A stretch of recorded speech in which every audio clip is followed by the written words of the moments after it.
ప్రభువైన యేసుక్రీస్తు వారి అతి శ్రేష్టమైన నామంలో అందరికీ ప్రైజ్ ద లార్డ్. ఈరోజు దేవుని వాక్యము, మీరు నిలిచి చూచుచుండగా యెహోవా జరిగించు ఈ గొప్ప కార్యమును కనిపెట్టుడి. మొదటి సమూయేలు గ్రంథము 12వ అధ్యాయము 16వ వచనం.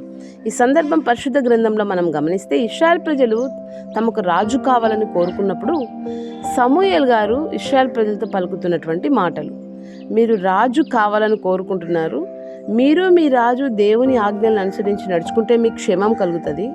అలా కాకుండా ఆయన ఆజ్ఞలను అనుసరించకుండా దేవునికి వ్యతిరేకంగా మీరు నడిస్తే దేవుని హస్తం కూడా మీకు వ్యతిరేకంగా ఉంటుందన్న మాటను తెలియజేస్తూ ఈ కార్యాన్ని మీరు కనిపెట్టండి అంటున్నాడు. అవునండి, మన జీవితంలో కూడా ప్రభు ఆజ్ఞకు లోబడి రక్షింపబడిన నువ్వు నేను వాక్యానుసారంగా బ్రతికినప్పుడు, ఆయన ఆజ్ఞలను అనుసరించి మనం నడుచుకున్నప్పుడు మనం కూడా క్షేమాన్ని పొందుకుంటాం. కనుక అలాంటి కృప మనందరికీ దేవుడు దయచేయనుగాక. Amen. May God bless you all.